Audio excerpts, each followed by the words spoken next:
মসজিদের জন্য যদি 10 টাকা আসে, মন্দিরের জন্য যদি 5 টাকা আসে, যা আসবে তার দায়িত্বশীল যারা আছে তাদের হাতে দিয়ে শুধু শেষ না, কাজ হচ্ছে কিনা এটাও আমি দেখব। আমাদের যা আসবে আমি কথা দিয়ে গেলাম, এই আপনাদের উপাসনালয়ে দাঁড়িয়ে আমি সব পৌঁছিয়ে দেবো ইনশাল্লাহ। মসজিদের জন্য যদি বাজেট হয় রাষ্ট্রের পক্ষ থেকে, এই মন্দিরের জন্য বাজেট হয়।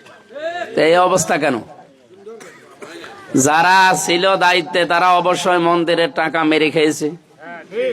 তাছাড়া এই যে এখানে একটা ছাদ দেওয়ার কথা, দৃশ্য দেখে মনে হচ্ছে এখানে মনে হয় আপনাদের ইবাদত, আপনাদের পূজা অর্চনা এগুলো ভালো হয় না।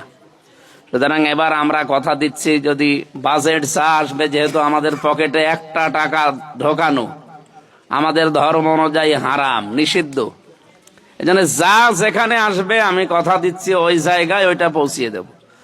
মসজিদের জন্য যদি 10 টাকা আসে, মন্দিরের জন্য যদি 5 টাকা আসে, যা আসবে তার দায়িত্বশীল যারা আছে তাদের হাতে দিয়ে শুধু শেষ না, কাজ হচ্ছে কিনা এটাও আমি দেখব।